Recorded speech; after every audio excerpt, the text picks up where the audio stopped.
Assalamu alaikum guys, this is me Rashu Blog again here and welcome back to the channel and Facebook page. So কি অবস্থা সবার, কেমন আছেন আপনারা? ঘড়িতে সময় বেজে এখন 10:43।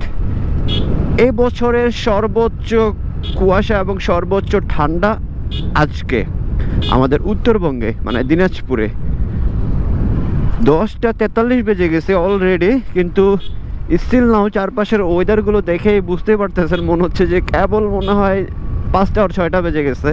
বাইক রাইড করার সময় আপনাদেরকে অবশ্যই চোখ কান সব কিছু খোলা রাখতে হবে, আর ইন্টেনশন একবারে সামনে। বাইক চালাইতে চালাইতে রাইড করতে করতে অন্য কোনো কিছু নিয়ে ভাবা যাবে না। 1 সেকেন্ডেই কিন্তু একটা বড়সড় দুর্ঘটনা ঘটে যেতে পারে। সো খুবই সাবধান ভাই, খুবই সাবধান। আজকের ওয়েদারটা এমন, সারা রাত মনে হচ্ছে যে বৃষ্টি পড়তেছে, এত পরিমাণে শীত পড়ছে। এই যে দেখেন রাস্তাগুলো কিন্তু এখনো ভিজে আছে, মানে বৃষ্টির মতো শীত হয়েছে। আর এই ভোরবেলা, সরি 10:54 বাজে, এখন ভোরবেলাটা ঠিক হবে না, মানে এইরকম একটা ওয়েদারে আজকে আমি একটা কাজে বেরিয়েছি। এই যে ওয়েদার, গ্রামের যে প্রকৃতি, এই যে সৌন্দর্য, এটা আসলে আপনারা শহরে যারা আছেন আপনারা কিন্তু এর যে ফিলটা, এর যে মজাটা, এটা কিন্তু আপনারা বুঝবেন না ভাই।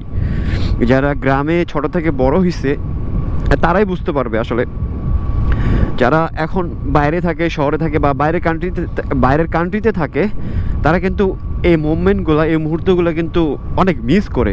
আর এই যে পরিবেশটা দেখেন কত সুন্দর, রাস্তা ফাঁকা, এরকম গাছ, চারপাশে কুয়াশা, এই যে মানে প্রকৃতিটা, এটা আসলে আপনারা যদি নিতে চান তাহলে আপনাদেরকে অবশ্যই উত্তরবঙ্গে আসতে হবে, দিনাজপুরে আসতে হবে। এটা আসলে আপনারা ঢাকায় থেকে কিন্তু এটা দেখতে পাবেন না, এনজয় করতে পারবেন না। আর কিছুদিন পরে সবাই আবার খেজুরের রস খাওয়ার জন্য ঘোরাফেরা করবে, খেজুরের রস খেতে যাবে। আসলে শীতকালটা কিন্তু আমার ভালোই লাগে, শীতকালে ঘুরতে অনেক মজা। আমার হাতের ডান পাশে কিন্তু খেজুরের গাছ, এই গাছগুলোতে কিছুদিন পরে দেখবেন যে কলস ঝুলায় রাখবে। এই যে এগুলোকে মনে হয় কাটা শুরু করছে অলরেডি রসের জন্য। এগুলোতে কলস ঝুলবে, রস হবে, তারপরে আমরা রস খেতে বের হবো একবারে ভোরবেলা। মানে এটার যে ফিলিংস, এটার যে মজা, এটা আসলে আপনারা ভাই কোথাও পাবেন না, আপনি যেখানেই থাকেন না কেন। আপনি হয়তো বা অনেক টাকা পয়সার মালিক হইতে পারেন, অনেক টাকা কামাইতে পারেন, কিন্তু ভাই নিজ দেশের যে প্রকৃতি, নিজ দেশের যে এইসব বিষয়গুলো, এগুলো আসলে মানে টাকা পয়সা দিয়ে আসলে তুলনা করলে ভাই হবে না। এগুলোর ব্যাপারটাই ভাই অন্যরকম, এটা আমি এক্সপ্লেন করতে পারতেছি না। মানে প্রকৃতির সাথে আমাদের যে কানেকশন, সেটা কিন্তু আপনারা পাবেন। আর কিছুদিন পর আমরা ভাই ব্রাদার মিলে অবশ্য বের হব, আবার আগের মতো ভিডিও করব, আগের মতো রাইড করব ইনশাল্লাহ। এই যে দেখেন আমার মাথার উপরে একটু সূর্য দেখা যাচ্ছে, কিন্তু কোনো রোদ নাই। সূর্য দেখা যায় কিন্তু রোদ নাই। এই যে এখন আবার সূর্য হারাই গেছে, মানে যেখানে সেখানে কুয়াশাটা অনেক বেশি। আর আজকে কোনো ভিডিও টপিক নাই, আজকে আমরা প্রকৃতি, নেচার, এইসব এনজয় করবে।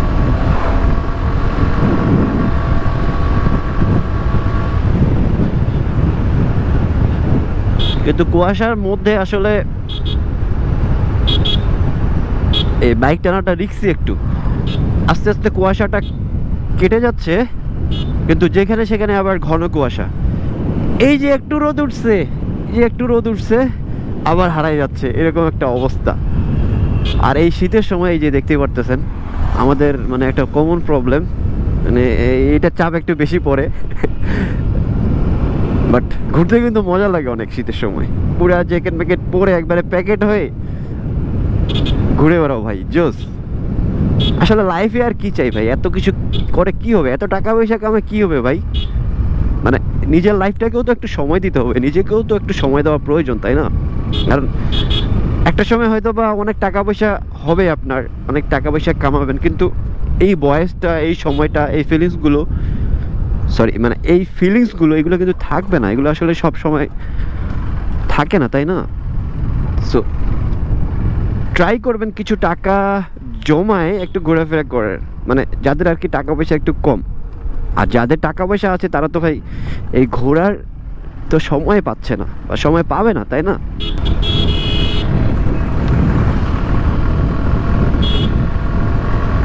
আর আমার ক্যামেরার ব্যাটারিতে একটু প্রবলেম দেখা দিচ্ছে, এই ভিডিও করতে করতে মাঝখানে অটো অফ হয়ে যাচ্ছে। কারণ হচ্ছে ব্যাটারিগুলো যদি পরে থাকে, ইউজ না হয়, চার্জে না দেই, সো এগুলো কিন্তু নষ্ট হয়ে যায়। এই জন্য কন্টিনিউ রেগুলার ভিডিও করার প্রয়োজন। কি একটা অবস্থা, ব্রিজের উপরে কচুরিপানা হয়ে গেছে দেখেন। বাংলাদেশে অসম্ভবের কিছু নেই, সবই সম্ভব।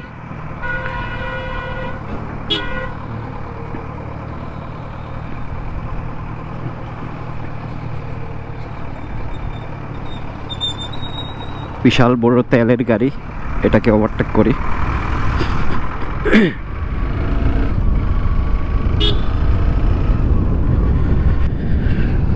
রোদ উঠছে যদিও, কিন্তু এটার কোনো পাওয়ারই নেই।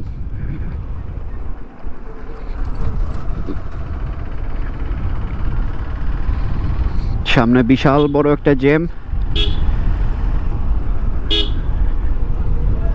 এটা তো মনে হচ্ছে ঢাকা যাত্রাবাড়ির অবস্থা। আচ্ছা, সামনে রোডের মনে হয় কনস্ট্রাকশন করতেছে। আমি বুঝি না আসলে এদের অ্যালগোরিদমটা কি। এই রাস্তাটা না হলেও মানে 6-7 মাস হচ্ছে, এখনো এই পর্যন্তই আছে। এক পাশে ঠিক করলে আরেক পাশে এরকম থেকে যায়, একটু একটু করে কাজ করে। বুঝি না আসলে এদের অ্যালগোরিদমটা কি। ভাই আমাকে একটু সাইড দাও ভাই, কোনো মতো ভাবে একটু খালি ফাঁকা দাও, আমি চলে যাই। এই যে দেখেন, এই যে দেখেন বাঙালি আসলে কতটা বেকার। এই যে সবাই কিন্তু দেখতেছে, অনেক সময় সবার। ভাই ভয় লাগে, এগুলো কখন না জানি খুলে মাথার উপরে পড়ে যায়। এটা এরকম একটা ঘটনা অবশ্য আমাদের বাংলাদেশে হয়ে গেছে অলরেডি। মেট্রো রেলের এখানে একটা পিলার না কি যেন ভেঙে পড়ছিল একটা প্রাইভেট কারের উপরে। সো এগুলো থেকে দূরে থাকাই ভালো। মোটামুটি একটু ফাঁকা পাইছি এবার। এবার একটু টেনে টুনে সামনে যাই। 11:22 রে ভাই, আর মাত্র 10 মিনিট আছে। এই 10 মিনিটের মধ্যে আমাকে ইন হইতে হবে। এখানে সব থেকে বেশি ঠান্ডা, হো একদম হাড় ভাঙ্গা শীত, যেটাকে বলে হাড্ডি কাঁপানো শীত। আজকে দুপুর হয়ে যাচ্ছে, তারপরেও কিন্তু ঠান্ডাটা কমতেছে না। এই কুয়াশাটা, শীতটা, এটা কমতেছে না। ও মাই গড, পুরাই একবারে কেরকের অবস্থা। মনে হচ্ছে যে এই যে কাঁথা কম্বল এইসব মাথায় নিয়ে মুড়ে একবারে বের হয়ে যাই। এত কিছু পরার পরেও পুরাই একবারে কাঁপাই দিতেছে। এই যে এই যে এই যে এখনই ঘটনা ঘটে যাইতো, কেমনটা লাগে। মানে কুত্তাটা যে রাস্তাটা ওভারটেক করবে, মানে এই পাশ থেকে ও পাশে যাবে, এই সুযোগটা পাই নাই। সামনে একটা ঢুকছে, আমি আবার এই পাশে ঢুকাইছি। আর একটু যদি পিছনের ব্রেকটা করতাম, হার্ড ব্রেক করতাম, আমি স্লিপ করে পড়ে যেতাম। তারপরে কিন্তু একটু স্লিপ করছে, কিন্তু আমি ব্যালেন্স করতে পারছি। সো বি কেয়ারফুল ভাই। কুত্তা, তারপরে হচ্ছে ছাগল, আর হচ্ছে যে গরুর বাছুর, এগুলো কিন্তু একেবারে ভয়ানক জিনিস। সামনে যাই, ফাঁকা ফাঁকাই রাইড করতে হবে। এই গাড়ির পিছে পিছে বা সামনে পিছনে যদি কিছু থাকে, তো এই গাড়িগুলোর পিছনে আসলে রাইড করাটা ঠিক না আমি মনে করি। আপনারা ওভারটেক করে ভাই সামনে চলে যাবেন, হয় একবারে অনেক পিছে থাকবেন, না হলে একবারে সামনে চলে যাবেন। ফাঁকা ফাঁকা রাইড করবেন। ফাঁকা ফাঁকা রাইড করার ফিলিংসটাই আলাদা আলাদা, অন্যরকম একটা ফিল পাওয়া যায়। কোনো টেনশন নাই, কেউ এসে আপনাকে লাগাও দেবে না, বা সামনে কেউ হার্ট ব্রেক করারও যে একটা পসিবিলিটি থাকে, ওটাও থাকে না। আর আমি আপনাদেরকে আরেকটা ইম্পর্টেন্ট বিষয় অবশ্যই বলবো, যে অনেকে আমরা আমাদের বাইকের লুকটা যেন আরও গর্জিয়াস লাগে। সো এটার জন্য কিন্তু আমরা ভাই লুকিং গ্লাস খুলে রাখি ভাই। এটা আমি বলবো, এটা ভুলেও করবেন না। আমি একসময় রাইড করছি ওইভাবে, কিন্তু খুব বেশি দিন না। কারণ ভাই লুকিং গ্লাসটা কিন্তু খুব ইম্পর্ট্যান্ট একটা বিষয়। সামনে পিছে সব দিক দিয়ে কিন্তু আপনাকে সেভ করবে লুকিং গ্লাসের জন্য। আরেকটা বিষয় আপনাদেরকে বলা হয়নি, সেটা হচ্ছে আপনারা হয়তো বা কোনো ভিডিওর মাঝখানে কোনো একটা ক্লিপে দেখতে পাবেন যে আমার বাইকের পিছনে নাম্বার প্লেটটা নাই। ব্যাপারটা কি, আসলে নাম্বার প্লেটটা আমার ফেটে গেছে। নাম্বার প্লেটটা ফেটে যাওয়ার কারণে আমি এটা খুলে রাখছি। সো এটা আমাকে আগে বানাইতে হবে। আমি অলরেডি বানাইতে দিছি, বানা হয়ে গেলে মেবি আজকে এটা লাগাই ফেলবো। আর এখন যদিও এরকম কোনো সমস্যা হয় না রাস্তাঘাটে, তারপরও আমাকে একটু দেখে শুনে যেতে হবে, কারণ যেহেতু আমার বাইকের পিছনে নাম্বার প্লেটটা নাই, খুলে রাখছি।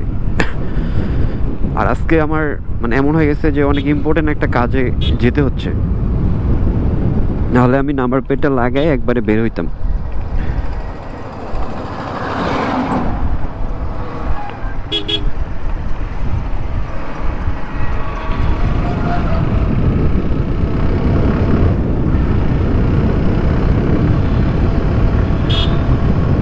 আমার গলা এমনি একটু লম্বা, তো গলায় একটু বাতাস লাগলেই কিন্তু এইভাবে কাশাচ্ছে।